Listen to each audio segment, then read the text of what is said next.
The Calhoun effect was first noticed in a city archive that had not changed in decades.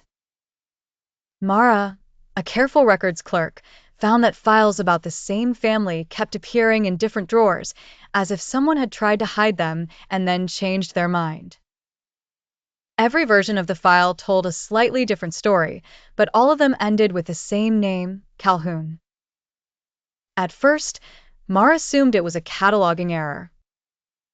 Then she began to see the pattern. Anyone who spent enough time near the Calhoun records began to disagree with their own memories.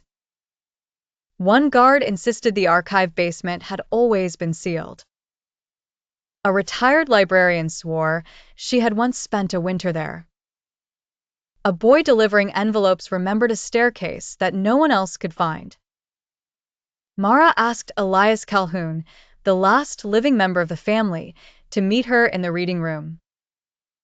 He was older than she expected, polished and tired, with a calm face of a man who had learned to survive questions. He explained that the family had long been associated with a private research project, one meant to measure how belief reshapes recollection. If enough people accepted a version of events, the past would settle around it like dust around a statue. Mara did not trust him, but she trusted the evidence less.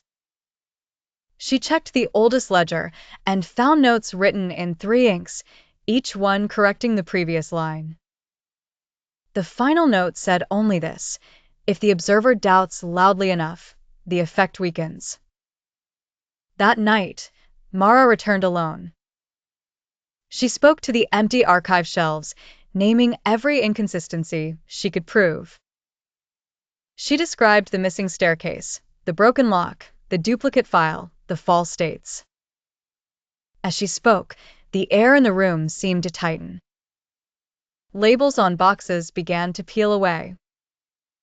A corridor that should not have existed emerged behind a wall of cabinets.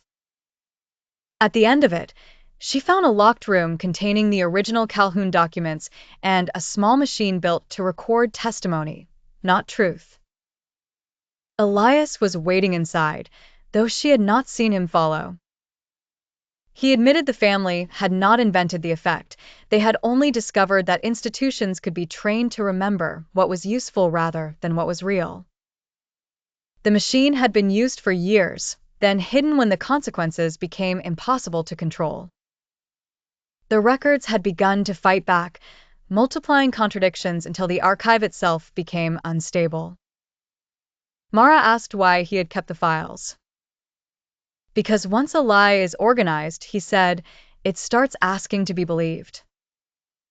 She left with copies of the documents and a decision no one else could make for her. Some records were sealed, some were published, and some were left open for rebuttal. In the months that followed, the archive changed again.